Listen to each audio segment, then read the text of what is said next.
Salut Margot, comment ça va? Oui, ça va et toi? Très bien. Bah écoute, bienvenue, hein, merci, merci d'être venu pour pouvoir échanger un peu sur ton expérience, sur ton Bah, parcours. merci à toi de m'accueillir. Et avec plaisir. Bah écoute, ce que je te propose, c'est que tu te présentes. Moi, c'est Margot, je suis de Strasbourg, je vais avoir 30 ans là au mois d'octobre. J'ai passé, alors au niveau de mon cursus parcours santé, j'ai passé mon bac en 2008 et après je me suis inscrite directement en pharmacie. Donc à l'époque, c'était pas encore la PACES, c'était la dernière génération pré-PACES. Donc j'ai fait toutes mes études à la fac de pharma à Stras. J'ai fini mon doctorat en 2015, donc j'ai passé ma thèse en 2015. Et j'ai travaillé après un an dans des officines et je me suis rendu compte qu'il me manquait un bagage de connaissances médicales et cliniques. Et donc c'est pour ça que j'ai fait une demande de passerelle pour rejoindre la faculté de médecine qui a été acceptée. Et donc, je suis rentrée en 2016, du coup, septembre 2016, à la fac de médecine à Strasbourg en troisième année. On aura l'occasion d'en reparler là-dessus. Moi, j'aimerais juste revenir sur quelque chose. Qu'est-ce qui t'a amené à vouloir faire cette première année de médecine ou de pharma, comme tu veux? Qu'est-ce qui t'a amené à faire cette première année pour faire travailler dans le secteur de la santé? Tout ce qui était plus scientifique en tout cas que littéraire. Mon premier choix, c'était vétérinaire. En fait, c'était sur dossier, il prenait en compte tes notes de terminale, qui pour ma part n'étaient pas forcément bonnes parce que j'étais dans un lycée assez sélectif, donc qui notait un peu au rabais, on va dire. Donc j'ai pas été acceptée en prépa veto. Donc du coup, il me restait dans le domaine de la santé, pharma, médecine et puis tout ce qui était un peu paramédical. Moi, ce qui me bloquait après mon bac, c'était le contact physique avec le patient. C'est quelque chose que j'appréhendais beaucoup.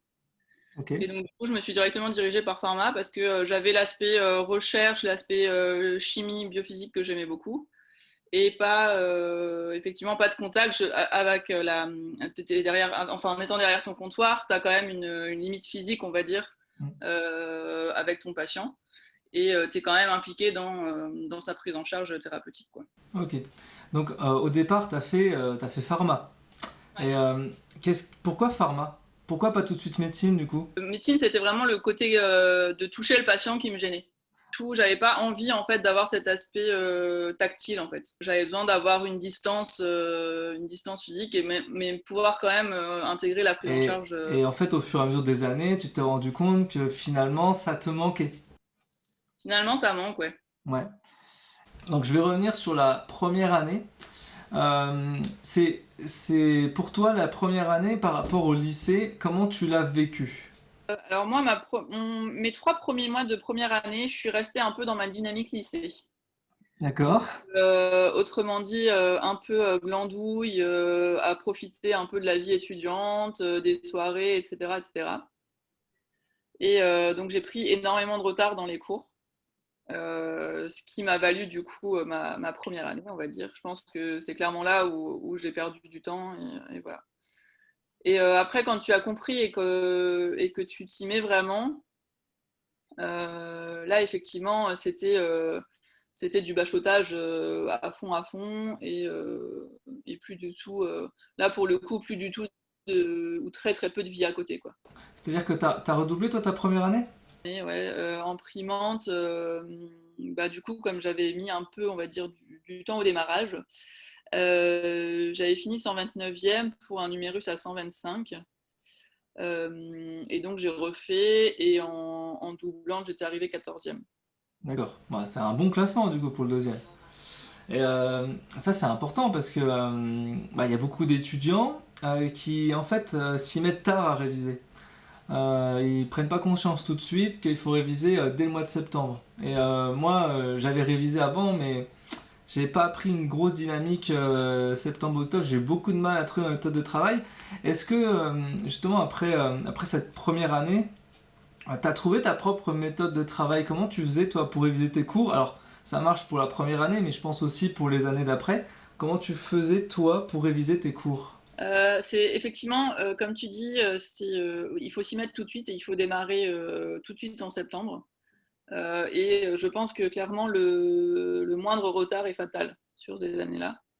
Enfin, sur la première année, en tout cas, ça pardonne pas. Effectivement, l'idée, c'est d'avoir trouvé sa méthode de travail avant de commencer septembre. Ça, c'est l'idéal. C'est l'idéal.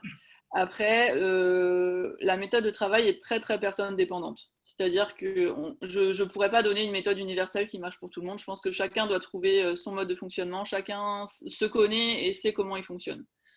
Moi, personnellement, j'avais besoin de comprendre ce que j'apprenais. Je ne pouvais pas apprendre par cœur bêtement sans comprendre de quoi il en retournait et de quoi il s'agissait. Donc, je passais, on va dire, j'étais allée à tous les cours de la fac. J'avais fait une prépa aussi à côté. Et donc, c'était essentiellement comprendre.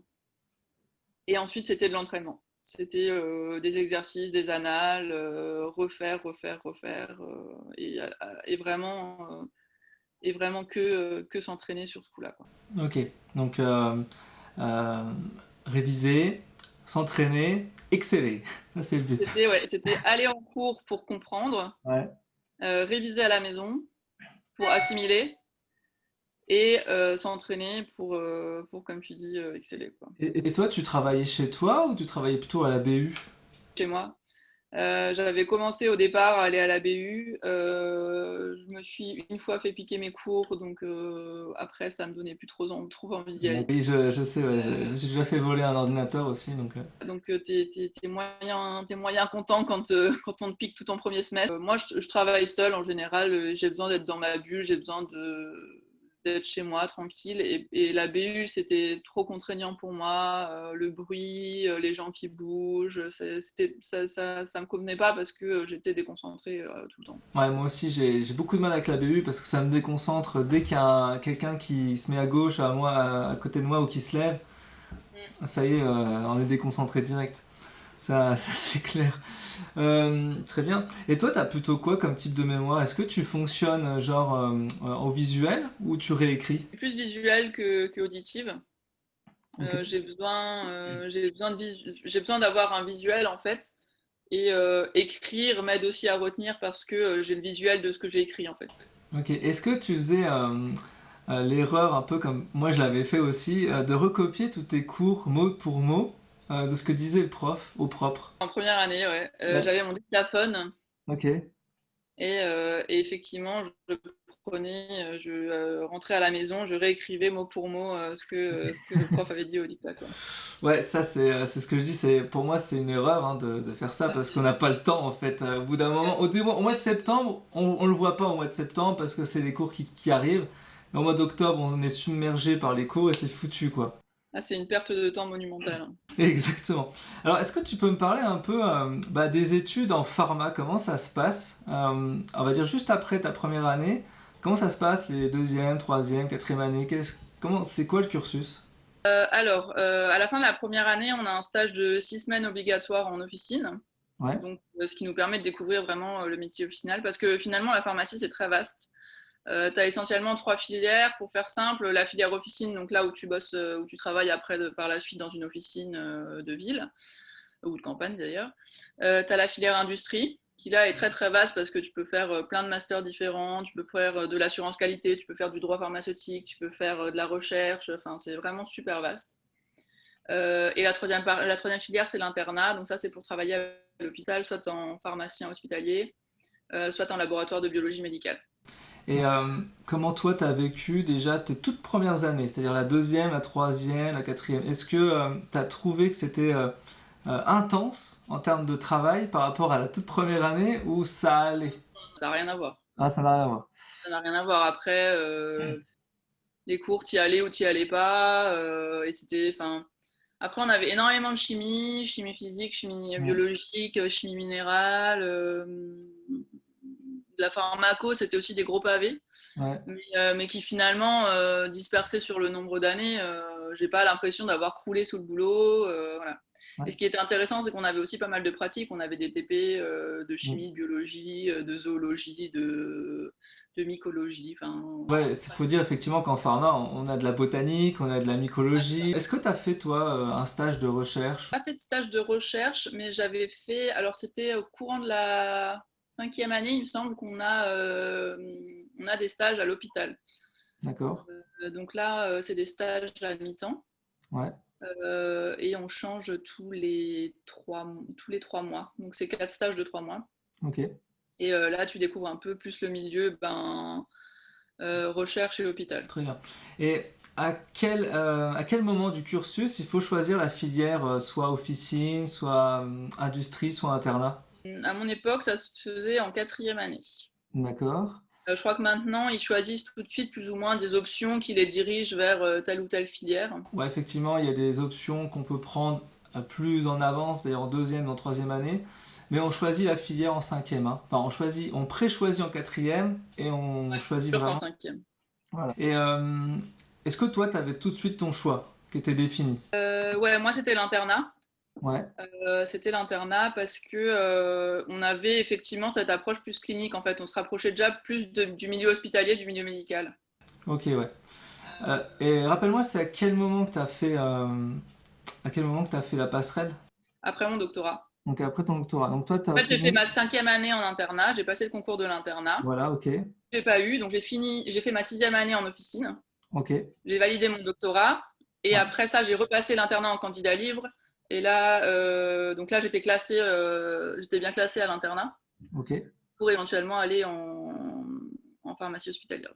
D'accord. Et qu'est-ce que tu as choisi? Du coup, j'ai en même temps réussi le concours de l'internat et en même temps fait ma demande de passerelle. D'accord. Du coup, te revoilà étudiant, finalement, en troisième année. Hein. Donc tu recommences. Comment ça se passe maintenant, du coup, la partie cursus médecine? La partie cursus médecine, donc moi je rentre en 3e année. En 2e année, ils font, on va dire, la séméio et l'anatomie de base Ouais. pour vraiment comprendre, placer vraiment le corps. Est-ce que tu peux expliquer juste c'est quoi la sémiologie? Ce qui va être clinique, savoir quel organe fonctionne comment, quel symptôme correspond à quelle pathologie, etc., etc. Ok. Et en 3e année, là, c'est plus axé pathologique. La physiopathologie, quoi. Physiopathologie, ouais, on peut Ok. dire ça. Donc on avait alors on avait une partie qui était super intéressante en TP, c'était l'anatomie sur le vivant. Donc D'accord. c'était des cours en fait où on était en binôme et le but c'était de replacer chaque organe, chaque os sur un corps humain vivant quoi. Ok. En disant bah voilà moi je te sculpte comme ça, là je sais que c'est ton radius, là c'est ton cubitus, là c'est ton cœur, là c'est ton foie et donc ça c'était super intéressant pour moi qui était un peu catapulté en 3e année sans avoir fait d'anat euh, de faire ces TP là. Après en 3e année on avait aussi un gros pavé sur l'imagerie médicale. Ok. Savoir comment fonctionne la radio, l'IRM, les principes de fonctionnement, les applications. Donc ça au premier semestre. Et au deuxième semestre, c'était plus facile pour moi parce que c'était de l'hémato, immuno, cancéro, génétique, des choses qu'on avait déjà pas mal fait en pharma, notamment en internat. Ah, du coup, là, t'as des connaissances solides, pharma, médecine. Ça, c'est pratique, hein, c'est pratique. Est-ce que tu peux m'expliquer comment ça se passe l'externat? Alors l'externat, ça commence au début de la 4e année de médecine. Et en fait, ça dure donc sur 3 ans, 4e, 5e et 6e année. Ok. Et le principe, c'est d'alterner 2 mois de stage, 2 mois de cours. Ok. Donc, c'est-à-dire que pendant ces 3 années-là, en fait, on se prépare à ce qu'on appelle les ECN, donc les examens classants nationaux, Ouais. qui ont lieu en fin de 6e année. Et le but de ces 3 années-là, c'est de nous préparer à cet examen-là, en apprenant toutes les matières qui sont demandées à cet examen, à savoir par exemple la neurologie, la cardiologie, la pneumologie, l'urologie, la néphrologie, il y en a pas mal. Ouais, il y en a à peu près une dizaine, quoi. Un petit peu plus, ouais. Un petit peu plus, j'allais dire un petit Et peu du plus. coup, en Ouais. fait, tu as 2 mois de cours, par exemple, sur. Ils appellent ça des modules. Donc, ça va être le module de neurologie, de cardiologie, de pneumologie et d'urologie, par exemple. Ok, ouais. Et après, tu as 2 mois de stage qui sont en correspondance avec ces modules-là. Donc, c'est pas mal parce que tu appliques directement ce que tu as appris, en fait. Ok. Et donc, tu as une alternance comme ça tous les 4 mois, 2 mois de stage, 2 mois de cours. Ok. Et Concrètement, ces stages-là, tu les fais dans des services. Toi, tu les as fait où, par exemple? J'ai fait mon premier stage au SAMU, ensuite chirurgie digestive, ensuite c'était en cabinet de médecine générale, Ok. réanimation. J'ai fait les urgences pédiatriques, j'ai fait la gynécologie. Qu'est-ce que j'ai fait d'autre? La médecine vasculaire, j'ai refait du SAMU, j'ai fait de la médecine légale, j'ai fait de la médecine du travail. Non, ce qui est bien, c'est que tu as pu découvrir. Voilà. Tu as pu découvrir tous les secteurs, pratiquement. En fait, c'est super intéressant parce que c'est là où ça te permet de découvrir et de choisir ta spécialité, en fait. Ouais. Parce que, alors, il y a certains étudiants qui arrivent en médecine qui disent, moi, je veux faire de la neurochir et qui sont calés là-dedans et qui veulent faire absolument ça. Mhm. Quand tu sais pas trop ce que tu veux faire et que tu n'as pas forcément connaissance des différentes spécialités, de toutes les spécialités qui existent, Ouais. et de les voir et de les pratiquer, c'est super intéressant, quoi. Ok. Par exemple, moi, j'avais toujours une appréhension par rapport aux enfants, c'est quelque chose que j'aime pas forcément. Ouais. Et quand j'ai dû choisir mon stage de pédiatrie, je me suis dit, je vais me prendre un stage planqué auquel je suis pas obligée d'aller parce que j'avais pas du tout envie d'être en contact avec les enfants. Et finalement, je me suis un peu mis un coup de pied au cul, on va dire. J'ai pris les urgences pédiatriques. Et Ok. écoute, c'est un de mes stages qui m'a le plus plu, quoi. Ok, Je me ouais. suis vraiment éclatée et j'ai découvert une spécialité que je connaissais pas et qui de base me rebutait, mais finalement, c'était une de mes spécialités préférées. Ok, super. Et alors, est-ce que tu peux nous expliquer, c'est quoi le rôle d'un externe? Alors, c'est très, très stage dépendant. C'est Ouais. très, très stage dépendant. Il y a des stages où clairement on te fait comprendre que l'externe, on n'a rien à foutre et t'as pas à être là et tu sers à rien. D'accord. Il y a des stages où on t'implique vraiment. Ok. Euh, Après, ça dépend aussi de ton implication personnelle. Si toi, tu as envie de t'impliquer, là, on te laissera le champ libre, etc. Ouais. Après, c'est vraiment très stage dépendant. En fait, l'externe n'a pas un rôle particulier. Il aide l'interne Ouais. dans ses tâches, on va dire, dans ses tâches quotidiennes. En général, il va faire l'examen clinique du patient, il rapporte à l'interne si il voit qu'il y a des choses vraiment graves à gérer en urgence ou pas. On fait des notes, on note des mots d'évolution, on vérifie les paramètres vitaux, on auscule pour voir si tout va bien. Bien. Donc, il y a une phase d'observation, un petit peu de clinique. Et, Ça, on fait voilà. aussi C'est- on tu, s'occupe en de fait, regarder tous les résultats ouais, c'est ça, biologiques, en les fait. résultats des examens, organiser la prise en charge derrière. Ouais. Voilà. Après, le rôle classique de l'externe, c'est de faire les ECG. Hein, ça, je pense que le Ouais. rôle, il est bien connu et effectivement, aux urgences, c'est ce qu'on fait. Ouais. Après, on fait vraiment pas que ça. Est-ce que ça t'est déjà arrivé de devoir appeler un médecin et on te dit, enfin, le médecin te dise non, moi je parle pas aux internes. Est-ce que tu t'es déjà pris des vents? Non. Non, ça va. Et donc t'as tombé sur des bons services où ça s'est bien passé. Ça s'est relativement toujours bien passé. Ouais. Sauf un service où on m'a clairement fait comprendre qu'il n'y avait pas de temps pour former les externes, il n'y avait pas de temps. Parce que nous, le but quand même, c'est que les internes et les chefs assistants nous forment pour qu'à la fin de notre externat, on puisse prendre nos fonctions d'interne en étant formé et en sachant prendre en charge un patient. Ouais, tu peux réexpliquer rapidement hein, la hiérarchie, on va dire un peu. Hein. Donc t'as l'externe, je suppose, l'interne, puis le médecin référent. Hein, ça doit être comme Tu ça. as l'externe, donc, qui est l'étudiant de la 4e à la 6e année. Ouais. Tu as l'interne, qui est donc l'étudiant après avoir passé les ECN. Mm. À savoir que quand tu as fini ta 6e année et que tu as passé tes ECN et que tu commences ton internat, tu es déjà considéré comme médecin. Donc l'interne a le droit de prescription, a tous les droits médicaux en fait, de prescription, etc. Ok. Ensuite, à la fin de ton internat, tu deviens assistant. Ouais. Bah, si tu continues après, ça c'est Le public. dans l'hospitalier, hein, Ouais. dans le public. Tu deviens chef de clinique assistant, après chef de clinique, et après tu es en fonction de ton évolution, tu peux devenir praticien hospitalier, maître de conférence praticien hospitalier, donc ça c'est MCUPH, et praticien hospitalier professeur DUPH, des ouais. universités. Le top du top, enfin, pour ceux qui veulent enseigner, on va dire. Euh, ok, très bien. Alors, j'ai eu pas mal de questions de pas mal d'étudiants qui me demandent en fait c'est quoi la différence entre un médecin et un chirurgien? Est-ce que tu peux nous expliquer c'est quoi la grande différence? La grande différence, c'est l'aspect technique en fait. Le chirurgien, c'est-à-dire que le chirurgien est essentiellement son travail est au bloc opératoire. Ouais. Euh, et il est technicien, si tu veux. Mm. Il est vraiment technicien spécialisé dans son domaine. Le médecin, nous, on a plus l'approche médicale et clinique Mm. dans une approche de prise en charge globale clinicienne, en fait. Ouais, parce que c'est vrai que j'ai pas mal d'étudiants qui me posent la question, mais comment je fais pour devenir chirurgien? Est-ce que c'est la même filière que médecine ou alors il faut faire des études en plus? Est-ce que tu peux peut-être préciser rapidement hein, comment on fait pour devenir chirurgien par rapport à médecin? On suit tous le même cursus jusqu'à la fin de la 6e année. On suit tous les mêmes enseignements. Voilà. On passe tous les ECN au niveau national. Donc en même temps, c'est sur 3 jours. Suite à ça, on a un classement en fait qui nous classe sur la France par rapport à l'examen qu'on a passé. Suite à ce classement-là, on a un choix à faire de la spécialité qu'on veut exercer et dans quelle région on veut l'exercer, ou au moins l'apprendre. Et c'est selon ce classement-là, en fait, qu'on choisit quelle spécialité on prend, donc que ce soit de la médecine ou de la chirurgie.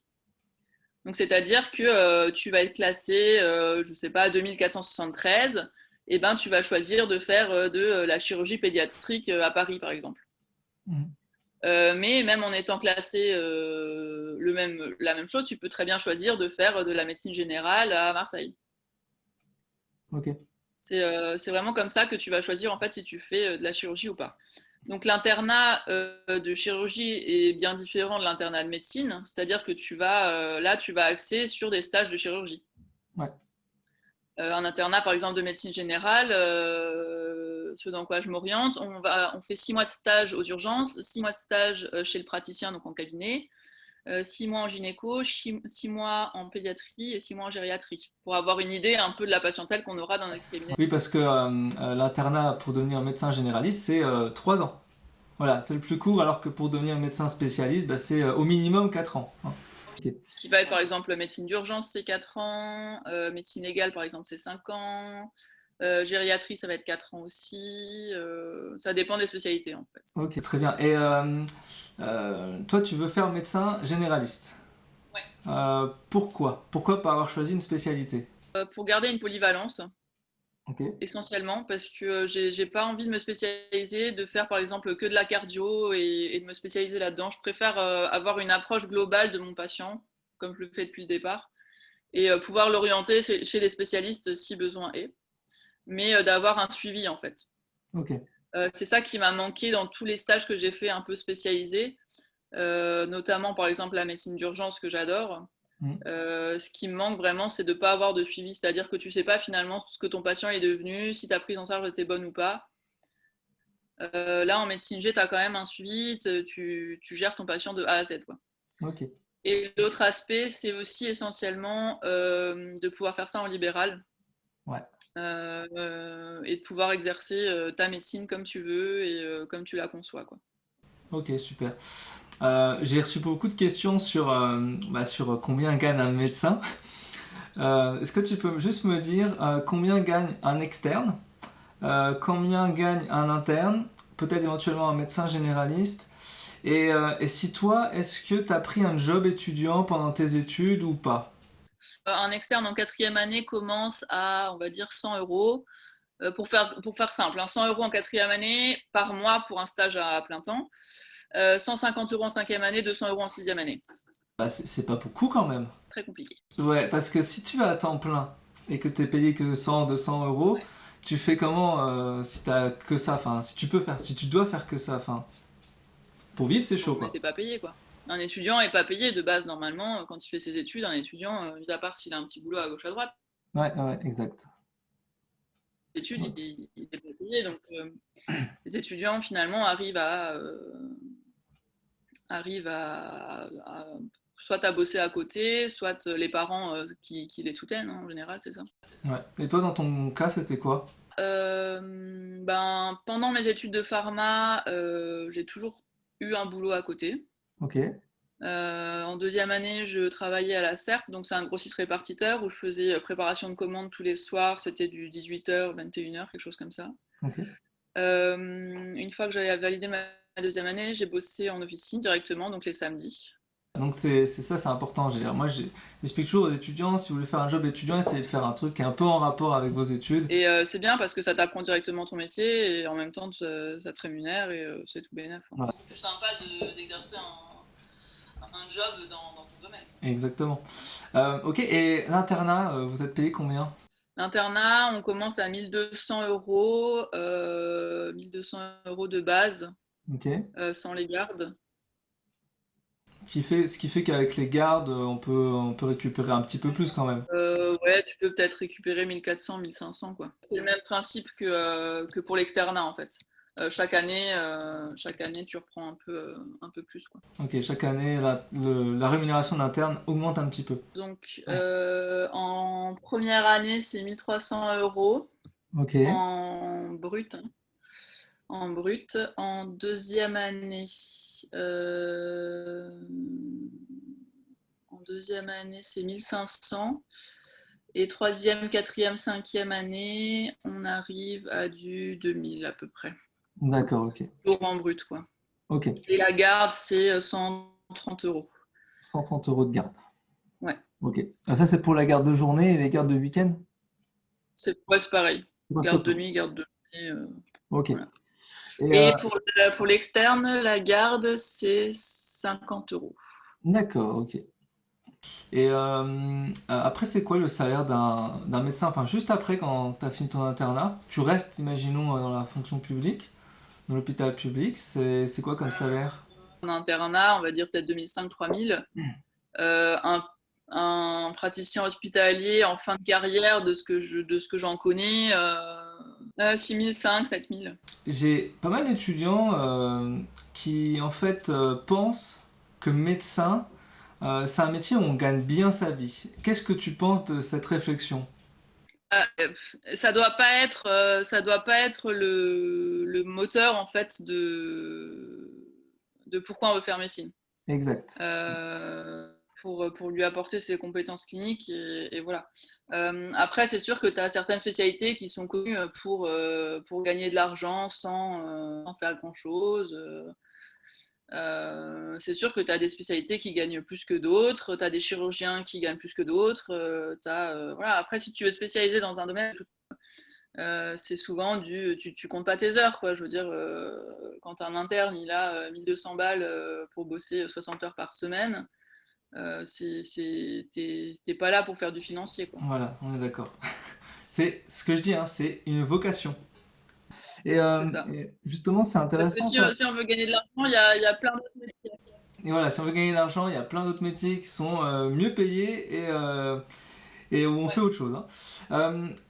Toi, d'un point de vue personnel, c'est-à-dire, est-ce que tu arrives, là, avec tes études, est-ce que tu arrives à gérer ta vie perso bien? Est-ce que tu es épanoui? Est-ce que tu es dans le bonheur?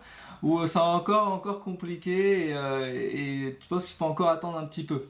Moi, je m'épanouis très bien dans ce que je fais parce que depuis le départ, je vais un peu où j'ai envie d'aller, donc j'ai pas trop de limites, on va dire. Donc, je suis assez libre de ce côté-là, ce qui est plutôt pas mal. J'ai deux, trois amis qui avaient fait la passerelle avec moi et qui ont arrêté en cours de route justement pour des raisons personnelles parce que ben, à 30 ans, à un moment, on a quand même envie d'être posé, d'avoir sa baraque, d'avoir sa famille, d'avoir ses enfants. Voilà. Donc c'est très très personnel, Mm. pas forcément posé et établi, on va dire. Ouais. Et après, pendant les études, il y a de toute façon largement le temps d'avoir une vie personnelle à côté. Je veux dire, c'est pas quelque chose où tu es enfermé à relire tes cours H24. Moi, je me suis toujours laissé le temps de vivre mes passions à côté et d'avoir ma vie à côté. Ça, c'est génial. Très bien. Alors, est-ce que tu as des passions à côté de la médecine qui n'ont rien à voir et que tu aimerais partager? Moi, j'ai une grande passion, c'est la cuisine. D'accord. Donc, Raconte. qui est venu un peu sur le tard d'ailleurs, qui est venu, on va dire, j'ai commencé à m'intéresser sur mes débuts de mes 20 ans. Et j'ai commencé à faire des concours de cuisine en troisième année de médecine. Et j'ai commencé par le concours de cuisine du meilleur étudiant du campus de Strasbourg. que j'avais gagné. J'en ai refait encore deux l'année dernière, où j'avais gagné aussi, dont un qui était le trophée du petit déjeuner gourmand, du meilleur petit déj. Voilà. Cette année, il y en avait aussi deux en préparation, mais bon, cause Covid, ben, c'est reporté. Forcément. Et ouais, c'est super intéressant. Alors, du coup, alors c'est pâtisserie, ou c'est les deux? Alors, c'est cuisine de base. Ouais, Euh, Ouais, de base, c'est cuisine enfin, plus salée d'ailleurs. d'accord. Euh, et là, récemment, j'ai un peu rebifurqué sur la pâtisserie. Ok. Euh, Plus pour l'aspect technique, en fait, et l'aspect découverte. D'accord. Donc, ouais, donc une passion très marquée pour la cuisine. La pâtisserie, d'ailleurs, j'ai la même passion, hein. Moi aussi, j'adore la pâtisserie et la cuisine. Je fais tout le temps des nouvelles recettes chaque semaine. J'adore ça.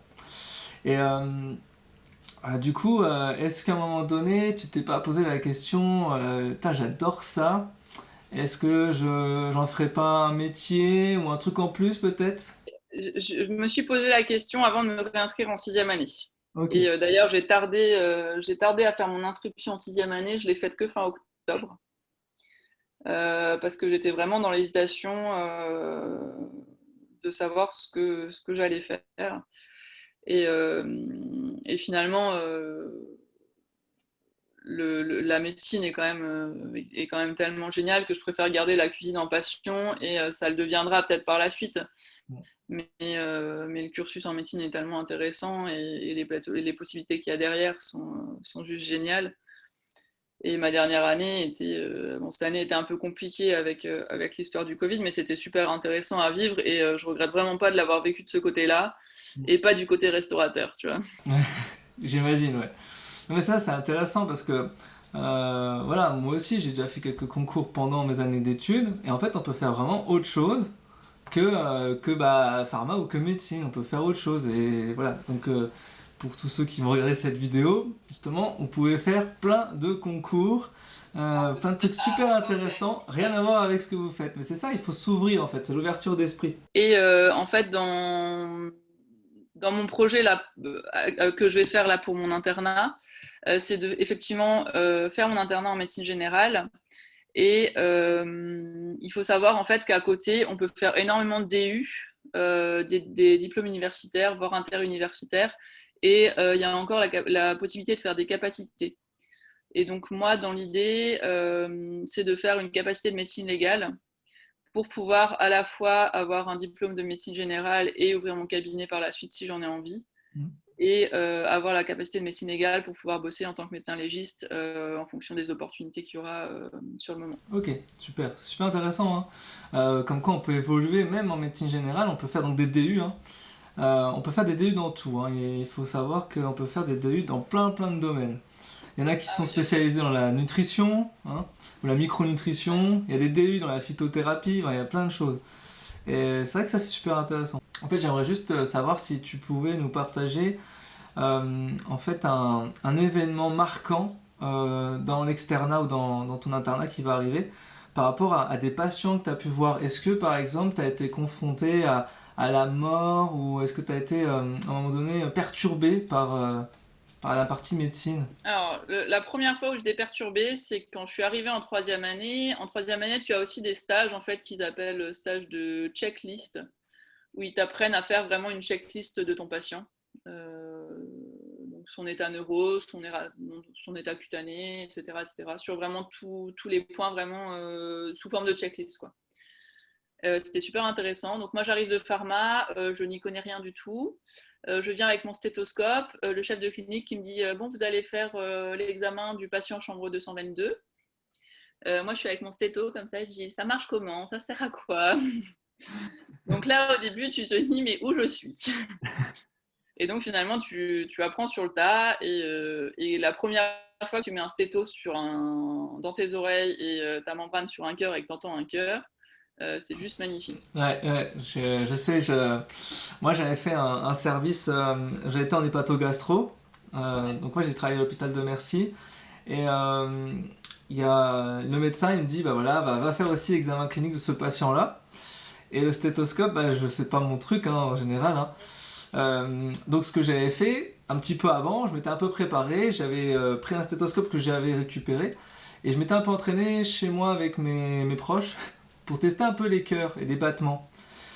Et donc sur un des patients, je fais l'acte pour essayer de capter son cœur et enfin, j'entends un souffle, j'entends vraiment un souffle.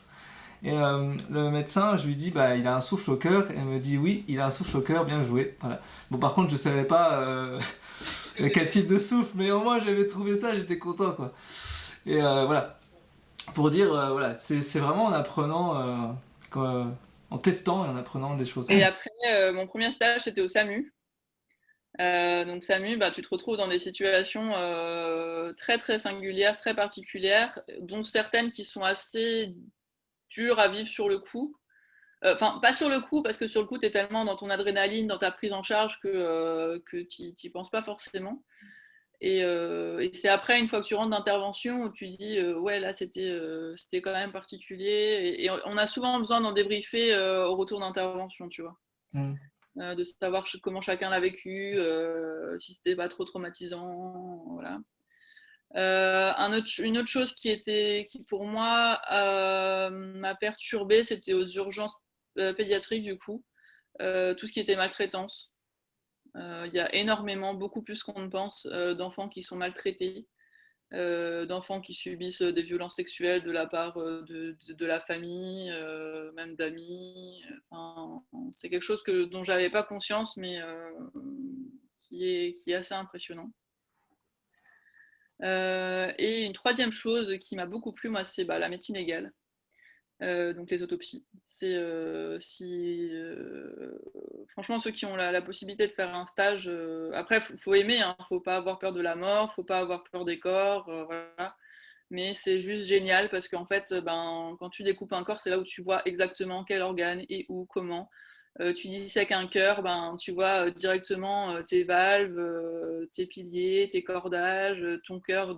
Enfin, c'est là où tu comprends en fait tout le fonctionnement d'un corps humain et comment il est fait, quoi. Pour moi, la mort, c'est la suite de la vie, donc ça me dérange pas, ça me fait pas peur. Si demain je dois mourir, il n'y a aucun problème. J'ai pas peur d'être confrontée à la mort. S'il y a voilà, les patients, il y en a qui meurent, il y en a qui survivent. Et t'as déjà été justement confronté à ça ou pas? J'ai déjà fait souvent des massages cardiaques sur des patients qui sont morts derrière. Hein. D'accord. On les réanime pas tous, on n'arrive pas tout à réanimer, on n'arrive pas tout à récupérer, les cœurs qui s'arrêtent, Et est-ce que psychologiquement, derrière, ça te plombe le moral? Ok. c'est très contexte dépendant. T'en as certains, j'en avais fait un comme ça à Strasbourg, qui avait un cancer de la vessie, plus un cancer du rein, enfin qui était en phase terminale. Il fait son arrêt cardiaque, t'as limite pas envie d'essayer de le réanimer parce que tu dis le pauvre bonhomme, il va de toute manière jamais s'en sortir, il est en phase terminale, vaut mieux que ça s'arrête là comme ça, quoi. Mm. C'est plus compliqué quand tu as une jeune de 15 ans qui a fait une intoxication médicamenteuse volontaire et qui se retrouve dans le coma, intubée, et que tu sais pas si elle va s'en sortir. Est-ce que par rapport à la crise du Covid, toi, t'as été réquisitionné donc à partir du mois de mars? La réquisition, ça se passait sur base de volontariat. Donc, c'est-à-dire qu'ils nous avaient mis dans ce qu'ils appelaient une réserve sanitaire. Donc, ils avaient mis tous les étudiants externes dans la réserve sanitaire. Ils ont fait appel à cette réserve sanitaire-là et ils ont demandé qui était disponible pour faire quoi, qui voulait faire quoi, etc. Donc, c'était vraiment sur la base du volontariat. Moi, du coup, j'ai fait un mois au SAMU en plateforme de régulation. Donc, c'était la prise d'appel téléphonique et orienter les gens, les rassurer essentiellement. Et effectivement, s'il y avait besoin d'envoyer un SMUR là, du coup, sur place. Donc ça, c'était un mois. Et après, j'ai fait un mois en réanimation. À savoir qu'à Strasbourg, tous les services de réanimation, qu'ils soient médicales ou chirurgicales, étaient transformés en réanimation Covid. Pardon. Nous, on était le dernier service quand moi je suis arrivée où il restait les 3 derniers patients qui n'étaient pas Covid et qui sont partis du coup en une semaine. Et en une semaine, on était à 264 lits de réa, tous Covid. Waouh. Et c'était mouvementé ou pas? Comment ça se passait? Très, très mouvementé. J'ai été très heureuse, ça se dit pas trop, mais j'ai été très intéressée de vivre toute cette période parce que du coup, moi, j'avais commencé déjà en février en pharma parce que je bossais en pharma. Donc, on avait l'aspect déjà tout ce qui était masque et gel. On s'est retrouvé rapidement en pénurie. Ensuite, on avait la plateforme SAMU qui s'est emballée les 2-3 premières semaines. On avait 3 heures d'attente sur des appels qui s'est plus ou moins après calmé. Et ensuite, on avait la partie réa où pareil, ça a flambé d'un coup, où on s'est retrouvé submergé très très rapidement. Et honnêtement, c'était vraiment de la médecine de guerre, hein. Ok. C'est-à-dire que les patients sont tous intubés, ventilés, sous circulation extracorporelle, sous dialyse. C'est des patients qui sont très très lourds. Ils sont minimum 14 jours en réa. Il faut les retourner, il faut changer tout ce qui est sonde, tout ce qui est perfusion. On manquait de matériel, on était limite à court de médicaments parce qu'on n'a pas l'habitude d'utiliser tellement de drogues sédatives sur tellement longtemps. Euh, donc c'était vraiment de la médecine de guerre et c'était vraiment du maintien de vie. Ouais, c'est une période assez complexe, hein. Ouais. Et que penses-tu, toi, de ce qui va se passer là, dans les prochains mois? À ton avis, ça va remonter? Ça va se passer comment? Enfin, ça reflambe un petit peu, on va dire. Mais c'est des cas qui sont moins graves que ceux qu'on a pu avoir en réanimation. Là, par exemple, en réanimation, à Astras, ils ont 6 patients, quoi, 6 patients Covid, dont certains qui datent encore de mars. Le problème, en fait, c'est que ça déglingue vraiment le parenchyme pulmonaire. C'est-à-dire que même les gens qui ne sont pas indiqués de réa et un petit peu symptomatiques, ils ont des atteintes parenchymateuses qui peuvent aller de 10 à 50%. Et moi, ce que je crains, c'est que là-dessus va se greffer tous les virus et toutes les bactéries hivernales, notamment la grippe. Et je pense que du coup, avec une capacité pulmonaire moindre, tout ce qui est virus respiratoire, ça risque de prendre aussi des proportions assez impressionnantes. On va voir ce que ça donne. Et c'est vrai que c'est une situation pas très très très simple, hein. J'avoue que j'appréhende de commencer mon internat de médecine générale aux urgences à Nancy en novembre, parce que je ne sais pas ce qu'on va se choper sur l'hiver.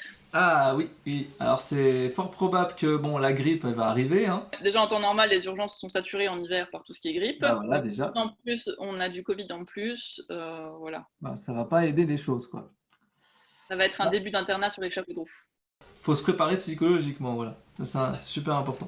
Alors pour finir, quel conseil tu donnerais aux étudiants qui veulent devenir médecin ou pharmacien ou qui veulent faire une profession de santé? Euh, je pense qu'il faut se lancer là-dedans si effectivement c'est une vocation. Pour le savoir, moi j'aurais tendance à conseiller aux futurs étudiants de au moins faire un stage ou en pharmacie ou en cabinet de médecine générale. Même une semaine, ça suffit moi je trouve, pour déjà avoir une bonne idée de ce que peut être le métier et déjà appréhender effectivement si le contact patient n'est pas un frein, s'ils ne sont pas gênés par certains aspects de la médecine et si vraiment c'est quelque chose qui les intéresse et qu'ils veulent faire absolument. Et comme dit, faut pas dire je veux être médecin parce que papa et maman sont médecins, ou je veux être pharmacien parce que papa et maman sont pharmaciens, je veux être médecin parce que je veux gagner de l'argent, voilà. Faut vraiment appréhender la chose de façon pratique et vraiment de se dire est-ce que je me vois faite pour ce métier-là et pour faire ça. Et je pense qu'une des principales qualités qu'il faut avoir, c'est l'empathie. L'empathie et être assez persévérant dans son orientation, quoi. Eh ben écoute, je te remercie pour ce témoignage. C'était vraiment un témoignage super intéressant. Il y avait je pense, beaucoup d'éléments. Je pense que les étudiants qui vont regarder cette vidéo vont peut-être être inspirés, vont peut-être se poser beaucoup de questions. Donc justement, si vous avez des questions, n'hésitez pas à mettre en commentaire de cette vidéo et on y répondra. Je vous rappelle également qu'il y a un groupe d'entraide gratuit, entièrement gratuit et qui est disponible en description. Il y a le lien qui est en description et vous pouvez rejoindre le groupe pour avoir toutes les réponses à vos questions. Et écoutez, je vous retrouve pour une prochaine vidéo, pour un prochain témoignage, un prochain portrait, et je vous dis à très vite, ciao ciao.